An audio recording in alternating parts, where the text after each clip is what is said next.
saya, tapi saya nggak kelihatan kayak di sini ya. Saya lagi tadi ibarat saya mikir-mikir ini mimbar kelihatan apa enggak gitu ya. Ya karena dalam keadaan yang tinggi saya semampai begini, saya juga mengerti, memaklumi. Jadi Bapak Ibu, setiap kali saya diundang sama gereja-gereja, yang saya pikirin mimbarnya aja nih. Kalau mimbarnya nggak kelihatan, mending saya di sini aja ya Bapak Ibu ya. Ya puji Tuhan, saya berterima kasih yang pertama kepada Bapak Gembala Sidang yang sudah mempercayakan saya untuk menyampaikan firman Tuhan. Buat semua pengurus dan staf di tempat ini, dan buat Bapak Pendeta Yohanes yang menghubungi saya, terima kasih, Tuhan Yesus memberkati. Dan saya perkenalkan diri saya, Bapak Ibu sudah kenal suami saya. Tadi saya masuk dibilang istrinya Pak Bangyu, iya. Ini suami saya Pak Bangyu, saya Wince Nale, orang Kupang. Saya dengan suaminya, istrinya Bapak Yohanes, satu daerah, satu kampung, sama-sama Kupang. Hanya kami beda suku. Jadi saya orang daerah, bukan orang Jakarta asli. Bertemu dengan suami di Salatiga ketika waktu kuliah sekitar tahun 94-95 kami kenalan di sana, dan sampai hari ini Tuhan persatukan dalam pernikahan dan punya 2 orang anak. Anaknya laki-laki semua Bapak Ibu. Dan selain melayani di gereja sebagai suami saya sebagai gembala dan saya sebagai istri pendamping, saya juga dikaruniakan Tuhan talenta yang lain, yaitu saya mengajar sebagai seorang guru SD, mengajar agama dari tahun 99 sampai hari ini. Dan saya bersyukur itu ke satu berkat yang Tuhan percayakan. Selagi kita masih berikan kesempatan, kita lakukan apa yang terbaik bagi Tuhan. Yaitu perkenalan saya cukup di sini Bapak Ibu. Kita akan dengarkan firman Tuhan, belajar firman Tuhan. Tadi kita lihat di dalam saya diberikan tema carilah dahulu kerajaan Allah dan kebenarannya. Mari kita lihat Matius pasal yang ke-6 ayat 33 dan 34. Matius 6 ayat 33 sampai 34. Matius 6 ayat 33 sampai 34. Tetapi carilah dahulu kerajaan Allah dan kebenarannya, maka semuanya itu akan ditambahkan kepadamu. Sebab itu janganlah kamu khawatir akan hari besok, karena hari besok mempunyai kesusahannya sendiri. Kesusahan sehari cukuplah untuk sehari. Amin. Amin, puji Tuhan. Ya, Bapak Ibu, kalau kita dengar firman Tuhan ini, ayat ini mungkin udah jadi ayat emas, ayat hafalan bagi kita semua. Semua orang suka dengan ayat ini. Saya mau tanya jujur Bapak Ibu, yang disuka dari ayat ini yang pertamanya atau yang terakhirnya? Carilah dahulu kerajaan Allahnya atau yang semuanya akan ditambahkan kepadamu? Mana yang disukai? Cari, jujur. Jujur, kalau saya suka yang belakangnya aja. Maka semuanya akan ditambahkan kepadamu. Yang setuju dengan saya? Yang lain malu-malu jawab ya. Ya Bapak Ibu, semua orang yang ada di muka bumi ini semua suka dengan yang namanya semua akan ditambahkan kepadamu. Kalau berbicara semua akan ditambahkan, pasti kita berpikir kalau dari ayat 31 dari sampai dengan ayat yang ke-32, kenapa ada ayat cari dahulu kerajaan Allah? Dari awalnya sudah ada itu, jangan khawatir, macam-macam ada di sana. Ayat ini berhubungan dengan kebutuhan secara jasmani. Maka semuanya akan ditambahkan, tapi sebelum itu dikatakan carilah dahulu kerajaan Allah. Bapak Ibu, saya mau bicara tentang pertama, carilah dahulu. Kata cari. Di sini pasti ada yang pernah kehilangan sesuatu.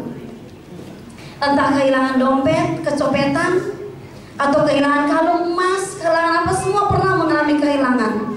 Ketika kita kehilangan sesuatu, kita mencari. Dan waktu kita mencari, Bapak Ibu, apakah kita santai-santai gitu? Enggak kan? Kita berusaha dengan sekuat tenaga mungkin. Kita kalau di tempat yang gelap, kita ambil lilin, atau kita ambil apa lampu yang paling terang. Kita cari kalau bisa barang kita, mungkin emas 10 gram, 5 gram, atau 1 gram pun. Kita beli dengan uang kita susah payah. Kita akan berusaha mencari sampai kita menemukan. Kalau belum ketemu hari ini, besok kita akan cari lagi. Akan seterusnya kita cari-cari. Mungkin makan waktu cukup lama, tapi kita akan terus mencari sampai kita menemukan kembali apa yang hilang dari diri kita. Itulah arti dari mencari. Usaha terus menerus untuk mencapai sesuatu yang kita butuhkan, yang kita perlukan. sesuatu. Itu mencari. Jadi kalau mencari itu satu gerakan yang aktif. Beda dengan meminta. Kalau meminta kita cuma begini aja. Bagi dong, minta, ma minta. Kalau kayak anak-anak minta duit, ma minta duit. Dia tidak merasa capek kalau minta, tapi cari. Dia mengerahkan seluruh tenaga karena dia apa yang dia inginkan ini harus tercapai. Carilah dahulu kerajaan Allah dan kebenarannya. Tadi dikatakan firman Tuhan di sini mencari kerajaan Allah. Cari itu berusaha dengan sungguh-sungguh untuk mendapatkan sesuatu. Cari kerajaan Allah. Bapak Ibu, kerajaan Allah itu ada dua sisi. Sisi yang akan datang, masa yang akan datang dan masa kini. Masa yang akan datang kerajaan Allah berbicara tentang kerajaan surga yang menjadi tujuan akhir dari kita semua sebagai orang percaya. Amin. Tidak ada orang yang datang beribadah kepada Tuhan yang sudah percaya kepada Tuhan, yang rajin ke gereja, dia tidak mengharapkan nanti masuk surga. Nggak ada. Udahlah ke gereja aja, kalau dapat masuk surga ya oke lah, kalau enggak ya nggak apa-apa. Ada yang begitu? Tidak ada. Tapi semua punya impian. Suatu ketika atau pasti, harapan yang pasti. Akhir hidup saya mau masuk ke dalam kerajaan surga, bertemu dengan Tuhan Yesus. Amin. Tapi ada sisi yang lain, kerajaan Allah masa kini. Mari kita lihat Roma 14 ayat 17. Roma 14 ayat yang ke-17, apa yang dimaksud dengan kerajaan Allah? Roma 14:17. Roma 14 ayat 17. Sebab kerajaan Allah bukanlah soal makanan dan minuman, tetapi soal kebenaran, damai sejahtera, dan sukacita oleh Roh Kudus. Amin. Ya, puji Tuhan. Tadi firman Tuhan awal dikatakan, cari kerajaan Allah, semuanya akan ditambahkan kepadamu. Bicara kebutuhan jasmani, amin. Kebutuhan jasmani, kesehatan semua. Tapi firman Tuhan yang tadi, barusan Roma 14:17 dikatakan, kerajaan Allah bukan sekedar makanan dan minuman, tetapi apa tadi? Kebenaran, damai sejahtera, dan sukacita. Itu hal yang terpenting. Jadi ketika kita mencari kerajaan Allah, yang kita capai bukan hanya makanan dan minuman, tetapi damai sejahtera. Yang pertama kebenaran. Tadi firman Tuhan, carilah dahulu kerajaan Allah dan kebenaran. Kebenaran. Mencari kerajaan Allah berarti kita mau mencapai satu kebenaran di dalam kita beribadah kepada Tuhan. Kalau mencari kerajaan Allah terus kita berpikir bahwa kalau saya ke gereja, saya akan diberkati oleh Tuhan. Ketika saya sakit dan saya ke gereja, saya akan diberikan kesehatan. Ketika beras saya di rumah habis, saya ke gereja, saya akan dapat makanan, dapat beras. Ketika saya mau ujian, saya datang ke gereja, berdoa dan Tuhan akan memberikan saya naik kelas, berikan saya berhasil. Kalau pandangan kita mencari kerajaan Allah hanya untuk mencapai sesuatu yang seperti makanan dan minuman tadi, hanya hal-hal yang lahiriah Bapak Ibu, kita nggak usah capek-capek ke gereja. Karena orang-orang di luar sana, di luar Tuhan, mereka lebih kaya dari kita. Tanpa mereka mencari kerajaan Allah, tanpa mereka mengenal Kristus pun, mereka bisa diberkati oleh Tuhan. Mereka diberkati, mereka punya usaha yang maju. Tapi firman Tuhan, kerajaan Allah tidak sekedar makanan dan minuman, apa? Tapi kebenaran. Banyak orang bisa mencapai mendapatkan berkat jasmani tanpa melakukan kebenaran. Banyak koruptor dapat uang yang banyak kan? Punya uang miliaran, punya mobil, punya rumah mewah. Tapi apakah dengan kebenaran mereka dapatkan? Di luar kebenaran. Punya harta banyak sana sini, kono gini banyak, ternyata ujung-ujung kehidupan rumah tangga mereka berantakan.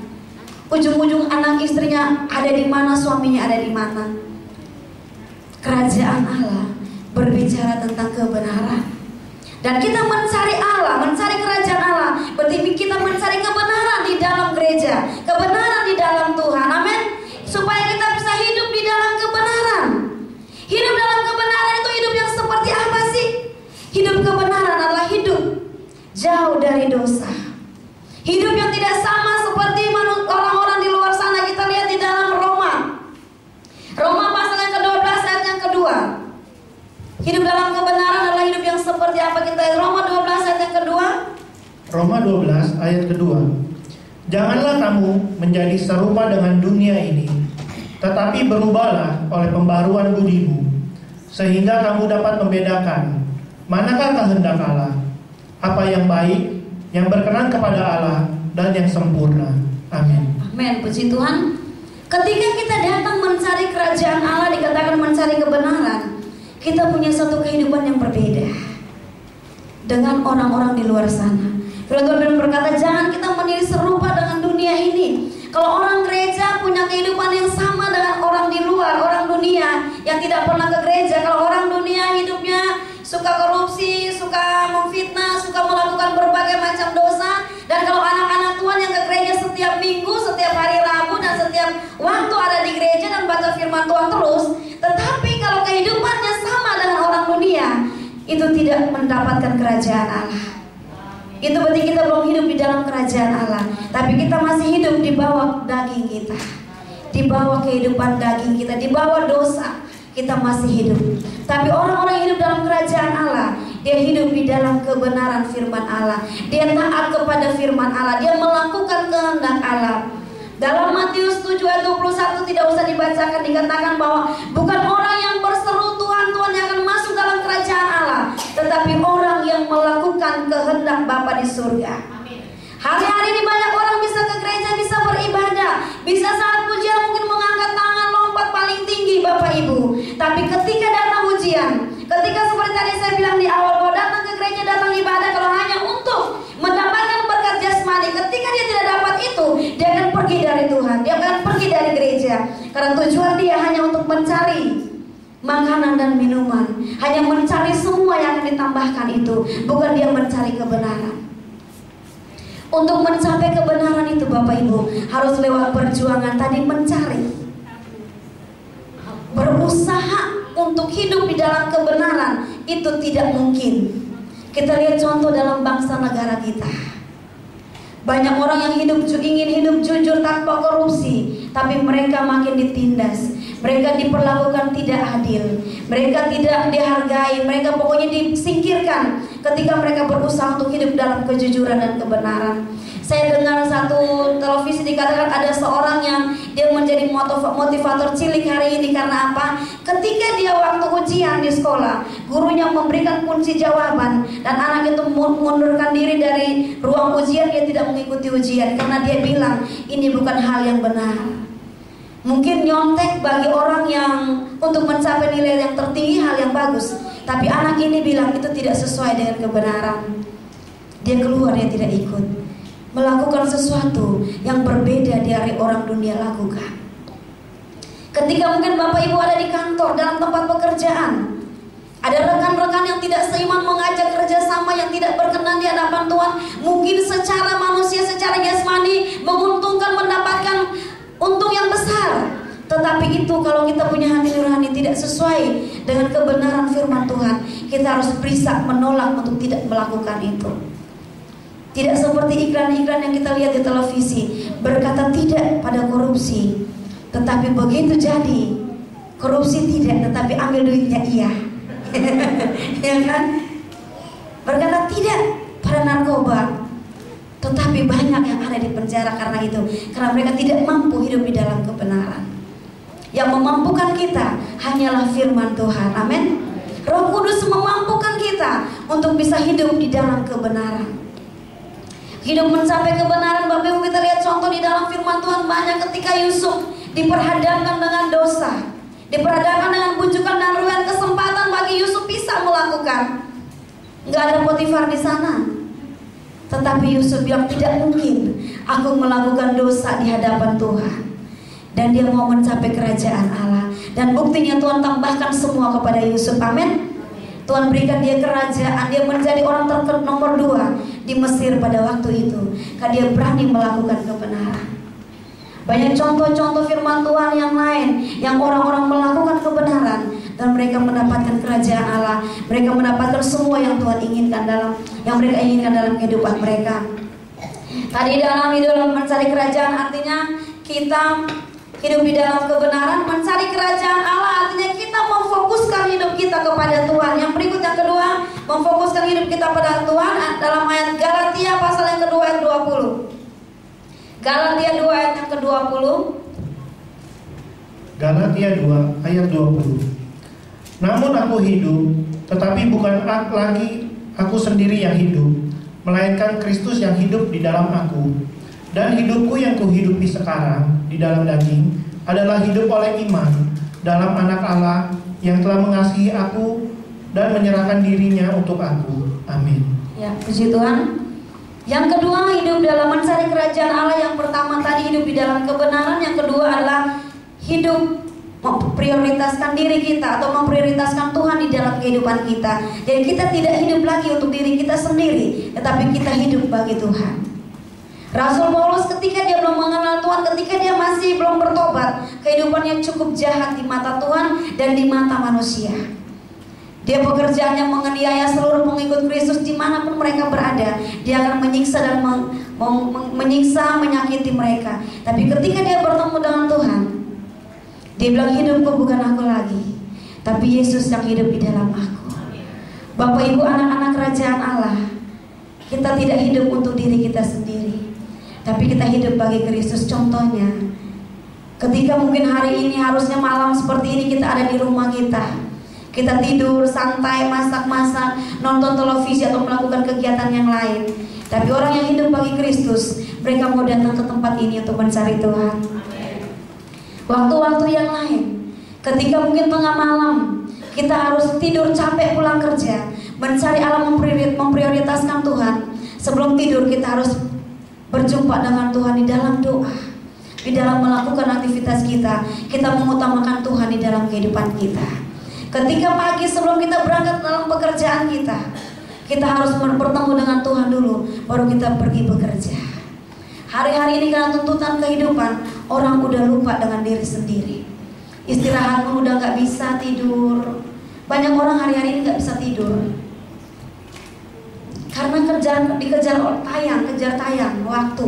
Pulang jam sekian, tidur sebentar, besok pagi harus bangun lagi untuk mencari apa? Mencari kebutuhan, mencari nafkah untuk memenuhi kehidupannya. Tapi bagi anak-anak Tuhan, firman Tuhan bilang, ketika kita memprioritaskan Tuhan dalam kehidupan kita, maka Tuhan akan memberikan berkat itu mengalir di dalam kehidupan kita. Allah peduli, Allah akan menyiapkan seluruh kebutuhan kita ketika kita memprioritaskan Tuhan. Kita lihat ketika janda di Sarfat, ketika dia kedatangan Nabi Elia yang kelaparan pada waktu itu. Janda itu gak punya apa-apa lagi, cuma punya sedikit tepung di dalam tempayan dan sedikit minyak dalam buli-buli. Tapi ketika Elia bilang, berikanlah bagiku sepotong roti, aku udah lapar. Janda itu pertama dia sedikit berkomentar, berargumen dengan Elia. Gak bisa Tuhan, ini cuma sedikit tepung. Kalau saya berikan bagi Tuhan, saya dan anak saya akan mati. Tapi Elia bilang, lakukan dulu ini, berikan dulu kepada saya. Dia tidak memikirkan dirinya sendiri dan anaknya. Dia lakukan itu. Dia buat roti untuk Nabi Elia. Dan setelah itu Bapak Ibu, Tuhan berikan minyak dalam buli-buli itu dan tepung itu tidak habis sampai datang kembali musim untuk mereka bisa menanam, menuai lagi gandum dan untuk mereka makan. Ketika kita memprioritaskan Tuhan dalam kehidupan kita, Tuhan akan memberkati kita. Abraham ketika dia diperhadapkan dengan situasi yang sulit, punya anak satu-satunya, Tuhan bilang, berikan anakmu padaku sebagai persembahan. Abraham tidak menolak, tapi dia bawa anaknya, dia menyiapkan semuanya. Dan ketika dia hendak menikah atau menusuk anaknya menjadi persembahan, Tuhan bilang, stop. Engkau sudah terbukti bahwa engkau telah memprioritaskan aku. Engkau mengasihi aku lebih daripada anakmu. Maka udah sekarang Tuhan siapkan seekor domba yang tersesat sebagai ganti daripada Ishak.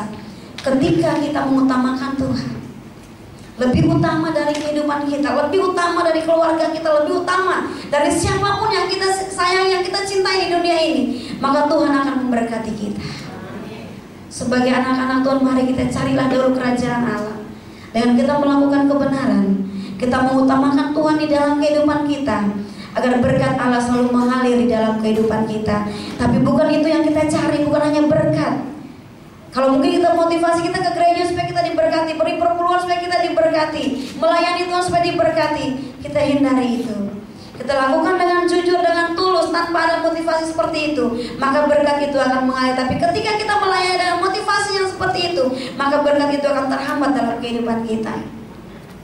Lakukan semua dengan ketulusan, dengan kejujuran. Mencari kerajaan Allah, dikatakan di sini mencari kerajaan Allah, mendahulukan kerajaan Allah. Artinya dikatakan di sini Tuhan itu tidak mau kita duakan, tapi hanya Tuhan yang menjadi juru selamat kita. Kita lihat Matius 6 ayat yang ke-24.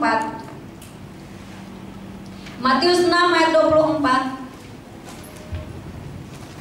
Matius 6 ayat 24. Tak seorang pun dapat mengabdi kepada dua tuan, karena jika demikian, ia akan membenci yang seorang dan mengasihi yang lain, atau ia akan setia kepada yang seorang dan tidak mengindahkan yang lain. Kamu tidak dapat mengabdi kepada Allah dan kepada Mammon. Amin. Ya, puji Tuhan. Nah, Bapak Ibu, sekarang hari-hari ini kita lihat banyak orang yang mau mencari berkat itu tidak dengan cara yang baik, tidak dengan cara seperti ini mencari Tuhan. Banyak orang ingin cepat kaya, mereka lari ke Gunung Kawi. Ada yang bertapa di gunung-gunung, bertapa di pohon-pohon. Ada yang melakukan tindakan-tindakan yang tidak berkenan di hadapan Tuhan. Ada yang dengan cara menjual narkoba. Ada yang dengan cara yang tidak halal untuk mencapai tujuan mereka, untuk mendapatkan apa yang mereka inginkan. Tapi Tuhan mau di sini supaya kita hanya punya satu Tuhan. Berkat itu hanya datang dari Tuhan, bukan dari manusia. Ketika banyak orang hari-hari ini ketika mereka sakit, mereka tidak lagi mengandalkan Tuhan, tidak lagi percaya sama Tuhan. Tuhan itu jadi orang yang nomor terakhir. Ketika dokter sudah nggak mampu, ketika dukun sudah tidak mampu menyembuhkan, baru mereka mencari Tuhan. Tapi yang Tuhan mau, yang pertama, bukan cari dukun, cari orang pintar, cari yang lain-lain. Tapi ketika kita punya masalah, ketika kita butuh sesuatu, yang kita cari adalah Tuhan. Amin. Tuhan tidak mau diduakan. Firman Tuhan bilang Tuhan itu adalah Allah yang cemburu. Dia tidak mau kita doakan.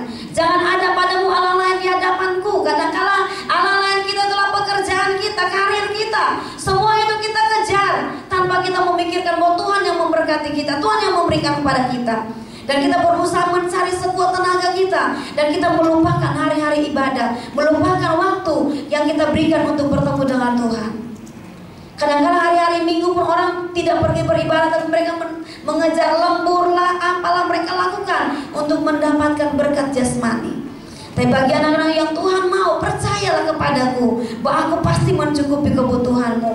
Filipi 4 ayat 19, kita lihat Filipi 4:19. Filipi 4 ayat 19. Allahku akan memenuhi segala keperluanmu menurut kekayaan dan kemuliaannya dalam Kristus Yesus. Amin. Ya, lagu ini mungkin kita suka nyanyi ya. Nyanyinya gampang. Allahku kan memenuhi kebutuhanku menurut kekayaan dan kemuliaannya. Senang kita nyanyikan. Tapi ketika kita butuh sesuatu, kita lupa bahwa Dia yang mencukupi kita. Banyak orang hari ini terlibat utang sana sini. Kemarin peristiwa baru terjadi di tetangga. Gara-gara istri punya utang tanpa pengetahuan suami, ketika ditagih utangnya, suaminya marah, main tarik-tarikan, akhirnya istrinya kejedot di pintu, palanya bocor. Ketika kita punya sesuatu, kita butuh sesuatu, kita lupa bahwa Allah mencukupi kita. Akhirnya kita berusaha. Anak-anak kerajaan Allah, orang-orang yang mencari kerajaan Allah, carilah Tuhan. Dia sumber segala-galanya. Kalau kita cari manusia, kita hanya datang ke gereja supaya kita dapat berkat. Berkat ada di gereja, berkat ada di tempat pekerjaan, kesehatan ada di sini di situ. Kita melupakan Tuhan, maka kita akan mendapatkan banyak malapetaka di luar sana. Tapi ketika kita percaya meyakini Tuhan, kita berdoa dulu, minta sama Tuhan. Jangan kita usaha, seringkali ini yang kita lakukan. Udah bosan, udah mentok sana sini, baru panggil nama Tuhan, cari Tuhan sungguh-sungguh. Ketika punya masalah suami di PHK, baru kita mencari Tuhan. Tapi kalau karir suami lagi bagus-bagus, lupa sama Tuhan, pergi rekreasi, pergi kemana-mana, melakukan sesuatu yang menyenangkan hati kita, kita tidak mencari Tuhan. Tapi pada sore hari ini atau malam hari ini, marilah kita cari Tuhan dengan sungguh-sungguh. Di dalam mencari pasti ada pengorbanan, pengorbanan perasaan, pengorbanan waktu, waktu, pengorbanan tenaga, bahkan kita mengorbankan uang kita untuk pekerjaan Tuhan. Kita memberikan persembahan. Ada orang yang berpikir pakai hitung matematika, memberi 10% akan dikembalikan 60 kali lipat, kan firman Tuhan bilang 40, 60 dan 100 kali lipat. Ada orang pakai matematika, udahlah kalau kasih 100 ribu 40 kali lipat berarti berapa tuh, hitung sendiri. Kan, wah kasihnya yang banyak biar Tuhan berkati. Jangan seperti itu. Lakukan dengan tulus, lakukan dengan ikhlas, pasti Tuhan memperhatikan, Tuhan peduli. Mungkin kita tidak tahu, kita nggak hitung, saya kasih berapa dikembalikan berapa, nggak begitu. Kita nggak seperti menabung di bank, jadi ada bunganya langsung kita akan hitung bunganya, enggak. Kita tunggu aja, pasti akan Tuhan berikan kejutan-kejutan dalam kehidupan kita. Saya dan keluarga mengalami banyak berkat, banyak pertolongan yang Tuhan lakukan. Ketika kami pernah punya masalah, satu ketika anak kami sakit. Ketika kita butuh pertolongan, anak kami sakit, kami nggak punya, udah bawa ke rumah sakit, begini nggak bisa, kami berdoa sama Tuhan. Ketika tidak pinjam uang sana sini, enggak, tapi cuma percaya Tuhan, kalau emang anak ini Tuhan izinkan hidup bersama dengan kami, Tuhan sembuhkan. Tapi kami nggak mau melakukan cara pinjam uang sana sini. Saya bilang kami hamba Tuhan, nggak boleh pinjam sana sini untuk berobat, untuk apapun itu. Lakukan dengan tulus. Kami percaya, berserah sama Tuhan, dan Tuhan lakukan mujizat. Anak saya bisa sembuh tanpa harus dirawat di rumah sakit. Ketika kami tidak punya sesuatu, tidak punya makanan, tidak punya apapun, kami berdoa, kami minta sama Tuhan, Tuhan berkati. Dan saya lakukan firman Tuhan seperti yang tadi dia bilang, cari dahulu kerajaan Allah. Kami lakukan dan kami melihat banyak berkat Tuhan berikan. Berkat bagi kita Bapak Ibu bukan cuma berkat jasmani yang tadi, sukacita, damai sejahtera. Punya nggak kita damai sejahtera? Orang punya duit banyak nggak bisa membeli sukacita. Di toko-toko nggak ada yang jual sukacita, nggak ada. Jual damai sejahtera nggak ada. Cari di toko mana, nggak ada. Kuasa Allah nggak ada yang jual di mana-mana. Baik yang jualnya online, mau yang macam-macam, nggak ada. Toko bagus sekalipun nggak ada sukacita, damai sejahtera di sana. Hanya ada di dalam Tuhan Yesus Kristus. Itulah kerajaan Allah pada sore hari ini. Sebelum kita masuk dalam kerajaan surga nanti, miliki dulu damai sejahtera, miliki sukacita, miliki kehidupan dalam kebenaran, supaya kita diberkati dan dilimpahkan sukacita oleh Tuhan. Semua umur panjang, semuanya Tuhan berikan bagi kita kalau kita sudah mencari kerajaan Allah dan kebenarannya. Firman Tuhan cukup sampai di sini Bapak Ibu, saya tidak akan banyak. Kita akan nyanyikan pujian ini, Allah lakukan memenuhi kebutuhanku.